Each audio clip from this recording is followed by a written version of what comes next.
Okay, hello and welcome, my loves, once more to another book review. Yes, it's unbelievable, isn't it? But I'm reviewing another book. It's The Invention of Morel. Morel? Not quite sure how you pronounce that. But it's by Adolfo Bioy. Casares.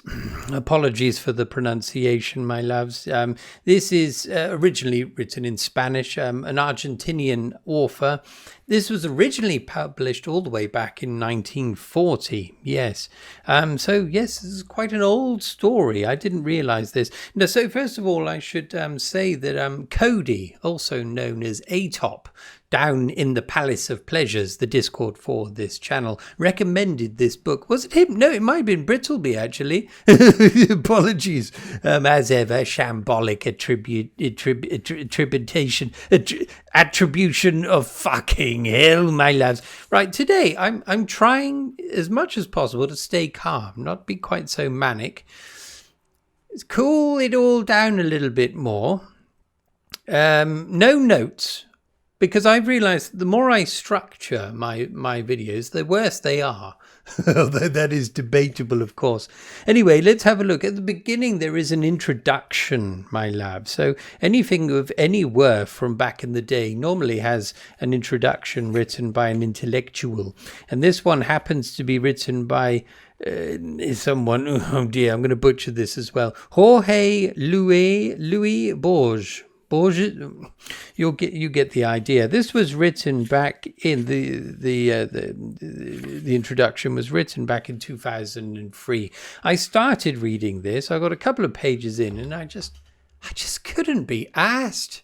It was for me overly intellectualized, and a lot of the references that were given for the describing the worth of this story were completely lost on me.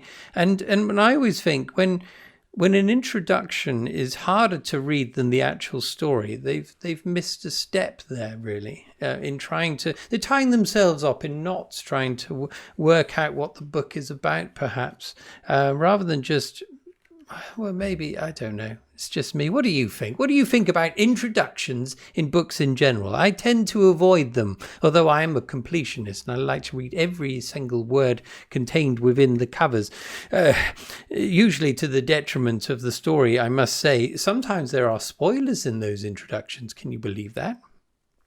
Anyway, another thing to note is these wonderful illustrations peppered throughout the story, which I really loved, including this one here, which I love maps in books anyway.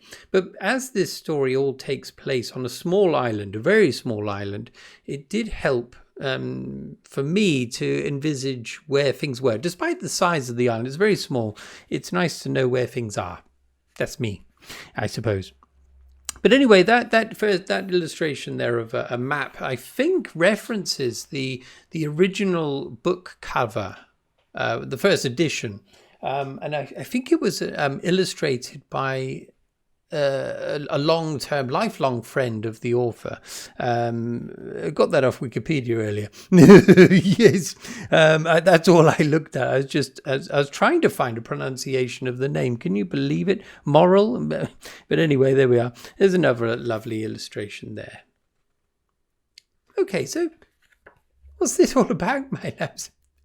So I'll do a small kind of premise. There may be spoilers later on, because I want to get into the nitty-gritty a little bit, but I'll warn you at the correct time, and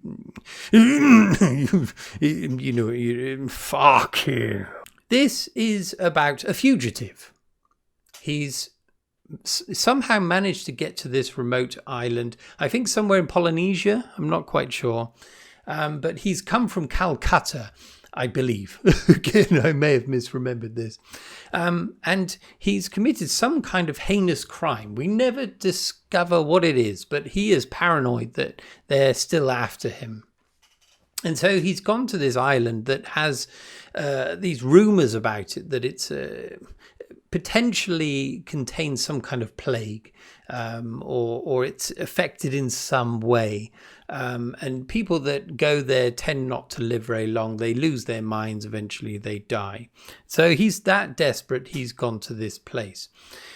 Now, one thing I should say about this chap is that I would say this epitomizes the unreliable narrator, in that I don't think he's fully there anyway. But as to whether it's his proximity to the island or whether he was already slightly bonkers anyway, that's part of the mystery of the novel, perhaps. Or perhaps he isn't, but for me, he comes across as slightly unhinged, irrational especially. And so anyway, he's there bimbling around on this island. On the island, there's very little there. There's like a small chapel. There's a kind of a mansion house. What else? There's the marshlands. That's where he spends a lot of his time, completely mad.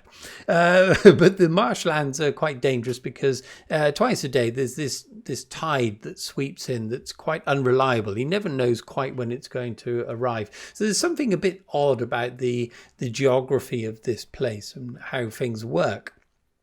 So he's taking his life in his own hands pretty much every day.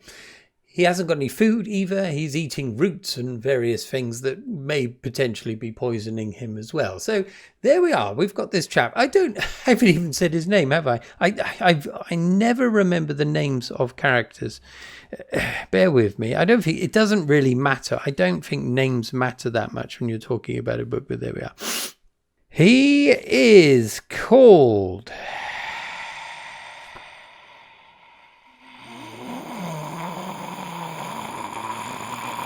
It doesn't matter. I can't find it. But anyway, there we are. He's on this island. All is well. Well, it's not well. It's a pretty miserable place. But then one day, tourists arrive to the island. Now, these tourists are quite strange. First of all, he suspects that it's some kind of plot to get him back to Calcutta and try him. I mean, he has various bonkers theories as the story goes on. But anyway, these tourists are here. They're French speaking. And interestingly, they're wearing, he notes that they're wearing fashions that are now out of date. So this was published in 1940. I think perhaps they're wearing fashion from the 20s, perhaps. And so he spends his days really observing these people from afar. I mean, this chap is absolutely shit scared of being discovered. Anyway, so whilst he's observing these people, he happens upon this young girl here. And so he becomes obsessed with this young lady who happens to be called Faustine, something like that. But by all accounts, a very handsome young lady. And so he becomes besotted in her. And so as the story unfolds, he's trying to woo her, really, or at first at least try and get her attention. But it appears that she's ignoring him. Now, I've got to be careful not to give stuff away until I give you the warning. But he comes up with some very remarkable theories as to why she's ignoring him, to the point where he actually eventually braves uttering some words in her presence, from behind a bush, perhaps, because he's still very scared. And in her ignoring him, he thinks that she is aware of me here, but she's playing a game, that kind of thing. There are various other people around, men and women, and they appear to be having a wonderful holiday there. I think for about a week they're there. So this largely takes place and mostly over the course of a week. Now, there are other strange phenomena. So before I get to spoilers, this chap, who is potentially a bit bonkers anyway, he notices various things. So the people seem not to see him. Perhaps, but occasionally there are references as to maybe they're seeing him fleetingly. There are, for example, occasionally there are two suns in the sky, my loves. That really started wetting my penis. Dear no. Yeah, so that was rather interesting. Other anomalies, there's a swimming pool, for example, and when he goes there, it's stagnant, it's full of snakes and frogs and various other shit, and these people are swimming around in it. Apparently it's fine, blissfully unaware of how horrible the state of this place is. The mansion, he explores the mansion, is largely empty. There's bugger all there. There's a few morsels of food, but it's largely rotten. There's a book. He picks up a book, and then a few days later, the book's still there, but he's got his own copy of the book. All very odd things going on. And so, in a way, this is about unrequited love, I suppose. That's one of the main themes, really, because he's after this Faustine or Faustine. Will they, won't they? That kind of thing. Not really. But it's quite touching, really. Once you understand what's going on, it's quite a touching form of romance between these two people. However, I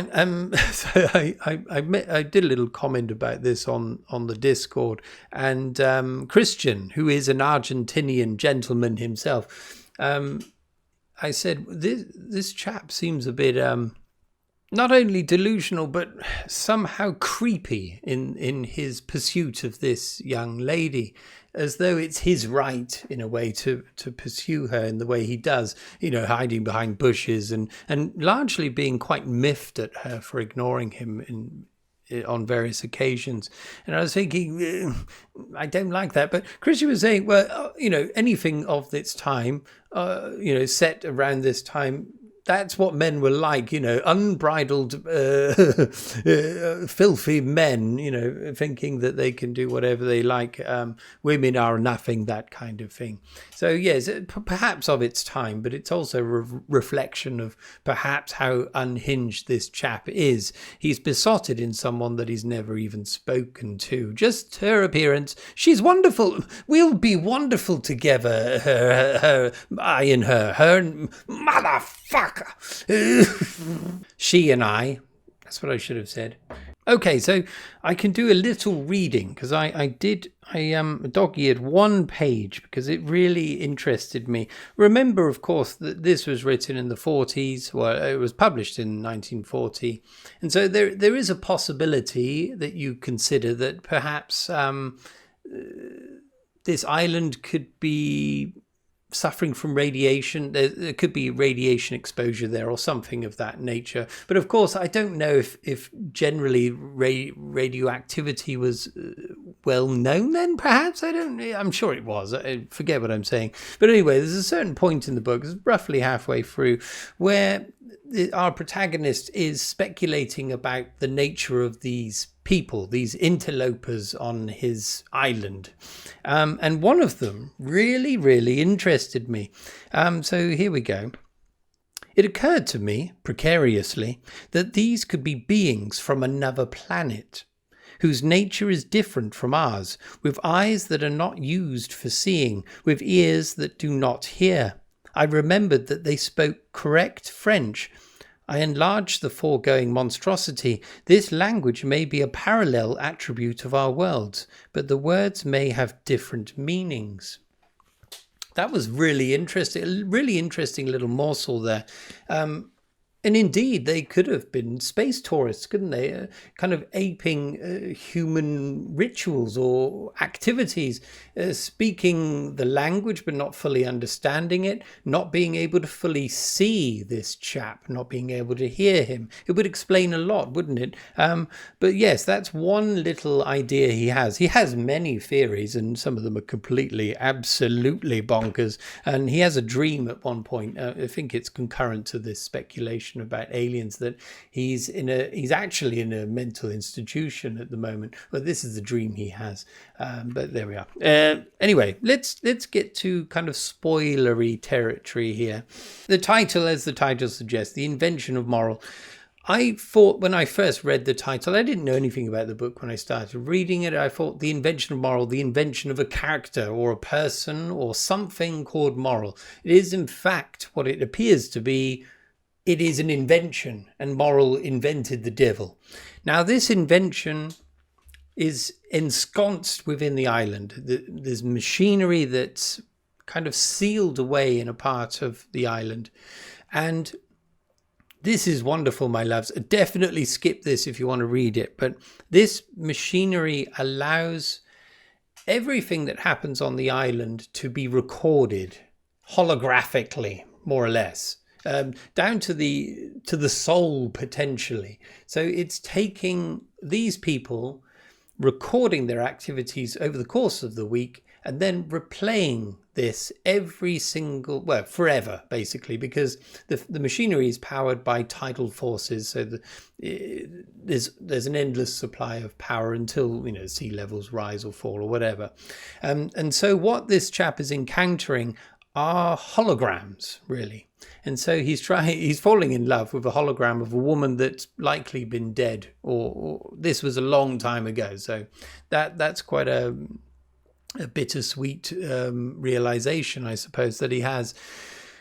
But at the same time, this apparatus, this invention, as bonkers as it is, it's impossible, really. But as amazing as it is, it ended up probably killing all of them. And the inventor knew this would happen. Various experiments that he did prior to this ended up in people dying. So we kind of understand that everyone that was on this island has now died as a result of being in this experiment, all of them against their will. So this Morel character is a bit of a bastard, and it appears to be there's a love interest between him and Faustine as well.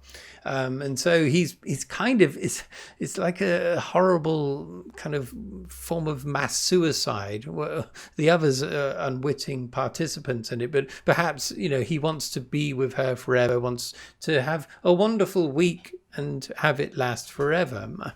That's the idea behind it, really. And so our protagonist is, a lot of his searching of the island and encountering various anomalies are a result of encountering these holograms.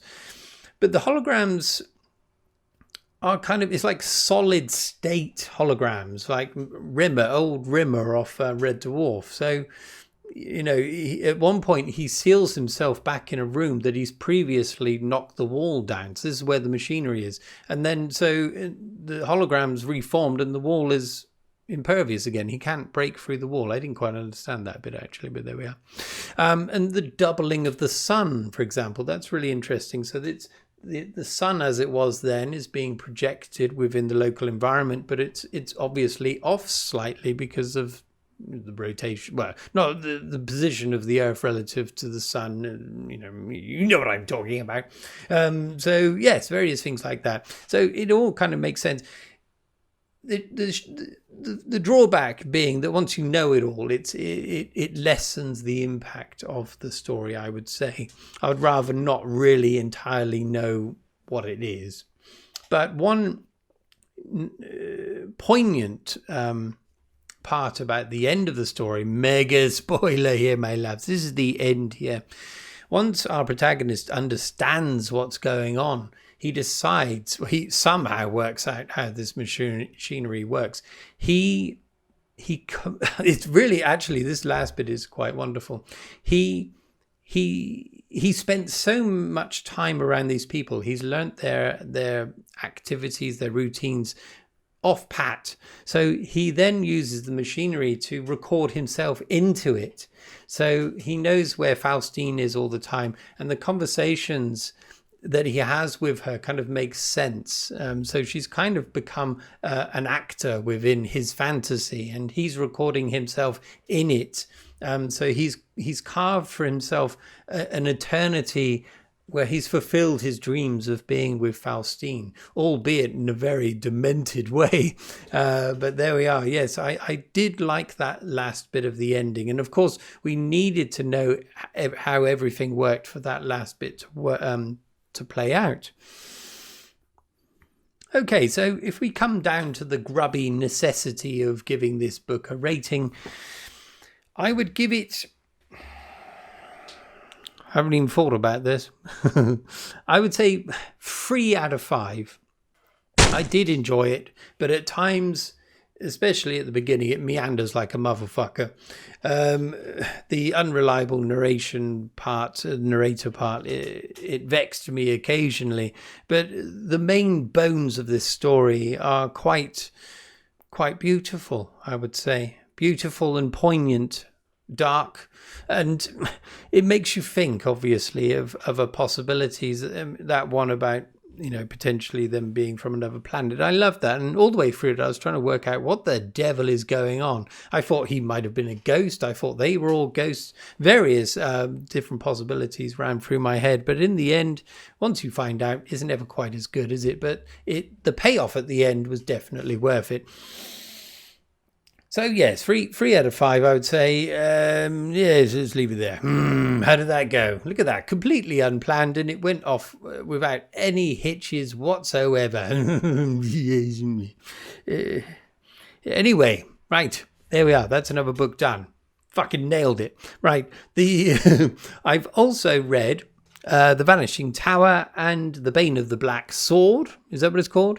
The last 2 Elric novels. I haven't reviewed them yet, of course, but it will be happening. What I might do is try and do it for next week. Might do an omnibus, so do 2 of them in one sitting, perhaps, or just 2 separate ones. Who cares? Might do that. And I'm just about to start today the very last bit. What's it called? Stormbringer. I think is that the last book that we're reading together with Chris and Tim and various other people that are along for the ride. My contribution to it has been shambolic, my lads. I'm 2 reviews behind, and I'm only just starting to read the final installment. But anyway, there we are. These things happen. Thank you for 24 minutes. That's a nice one, isn't it? Hopefully I've paid this down. See you next time, my loves. Well, see you tonight if you're popping along to Jake's party with all the other wonderful authors, and we'll have a merry time, hopefully. Anyway, cheers and cheerio.